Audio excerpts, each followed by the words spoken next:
It all unraveled over one dinner. Just a single evening and a moment of hesitation that I'll regret for the rest of my life. It began with a simple email from my boss, Daniel. Let's talk about your promotion over dinner. 7 p.m. at La Belle. Just the two of us. I hovered over the reply button longer than I should have. Liam, my partner, had always been uneasy about Daniel. He watches you, Liam once said.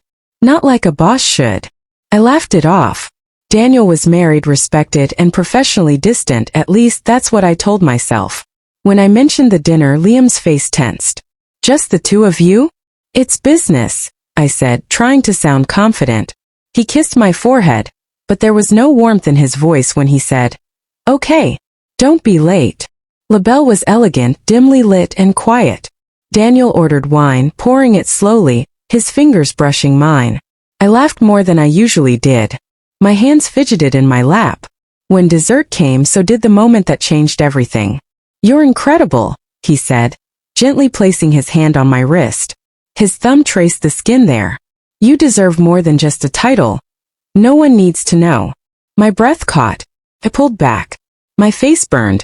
I should go, I said, and I did. The ride home was a haze. Guilt weighed heavier than exhaustion. When I walked in, Liam was on the couch. His arms crossed, his face unreadable. How was business? Fine, I said too quickly. Just talked about the promotion. He stood. Then why do you look like that? Like that. He meant guilty. And he was right. Nothing happened, I said. But you thought about it. His voice cracked. I wanted to deny it, to say he was wrong. But he wasn't. For one brief second at that candlelit table I'd paused. I hadn't done anything, but I almost did. And Liam saw it. He looked at me for a long time before saying, I trusted you. But now? I don't trust you with him. And that changes everything. I promised to reject the promotion, to never see Daniel again outside of work. But Liam shook his head. It's not about the job. It's about the fact that you went when you knew how I felt, and that you hesitated. 2 weeks later, he packed up his things and left.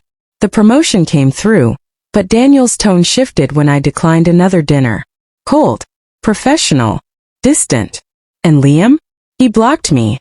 I haven't heard from him since. Some betrayals aren't loud. They don't always come with lies or affairs. Sometimes it's what you almost do that leaves the deepest scar. I didn't cross the line, but I stood too close to it. And for Liam, that was already too far. Have you ever come close to a mistake you couldn't undo? Or lost someone over something you never meant to let happen? Tell your story below, because sometimes the worst pain doesn't come from what is, but from what could have been.